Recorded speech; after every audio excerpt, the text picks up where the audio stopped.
नमस्कार दोस्तों। आज की वीडियो में हम रीजनिंग का एक महत्वपूर्ण टॉपिक काउंटिंग फिगर्स, जिसमें हम त्रिभुजों की संख्या गिनने वाले हैं, जो कि अत्यंत महत्वपूर्ण होता है। हर परीक्षा में से 1 से 2 क्वेश्चन पूछे जाते हैं। तो चलिए आज का वीडियो शुरू करते हैं। आपने देखा होगा परीक्षा में ऐसे त्रिभुज बने जाते हैं और उनकी पूछा जाता है कि इस त्रिभुज में या इस फिगर में त्रिभुजों की संख्या कितनी होगी। तो सबसे पहले हम नॉर्मल से देखते हैं। जैसे कि आपको 2 आकृति दिख रही हैं स्क्रीन पर, तो इसमें क्या करना है, जैसे ही आपको ये परीक्षा में आकृति दिखती है, आपसे पूछा जाता है कि इनमें त्रिभुजों की संख्या कितनी होगी। तो सबसे पहली जो फिगर दिख रही है फिगर नंबर 1, तो इसमें हम देख लेते हैं त्रिभुजों की संख्या का। फिगर नंबर 1 ये हो गई और फिगर नंबर 2, ठीक है।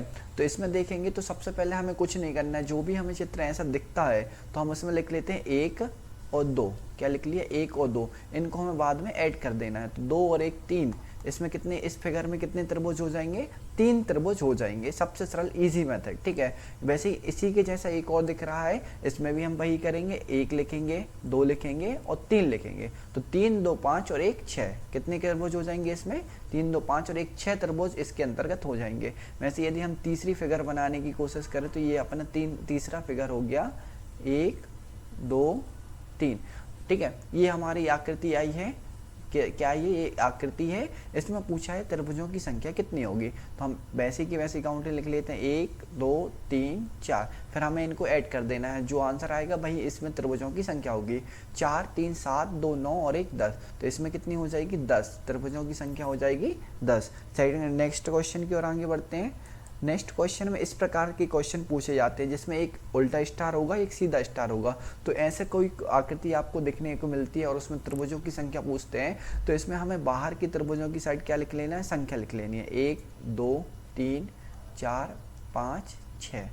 आपको दिखना है कि एक उल्टा त्रिभुज हो और एक सीधा त्रिभुज हो और इससे स्टार टाइप की आकृति बन रही हो। तो इसमें और बाहर की तरफ कितने हो, 6 त्रिभुज छोटे छोटे हों। तो इसका जो राइट आंसर आएगा वो हमेशा आएगा 8। कितना आएगा, हमेशा 8 आंसर आएगा।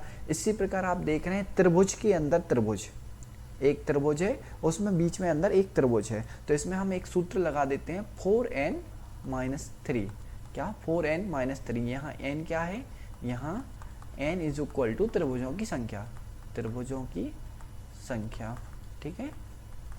इसके अंतर्गत कितने भी त्रिभुज हो सकते हैं। तो यहाँ पर n कितना हो जाएगा, 1 और 1 2, 2 त्रिभुज हो जाएंगे। तो 4 गुणित के 2 माइनस के 3, 4 दूनी 8 माइनस के 3, तो इज इक्वल टू 5। तो इसमें कितने त्रिभुज हो जाएंगे, 5 त्रिभुज हो जाएंगे, ठीक है।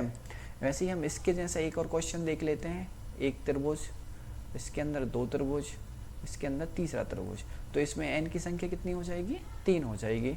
तो 4 गुणित के 3 माइनस के 3, 4 तिया 12 माइनस 3, तो कितना आंसर आ जाएगा, 9 आंसर आ जाएगा। मतलब इसमें कितने त्रिभुज हो जाएंगे, 9 त्रिभुज हो जाएंगे। नेक्स्ट क्वेश्चन की ओर आगे बढ़ते हैं।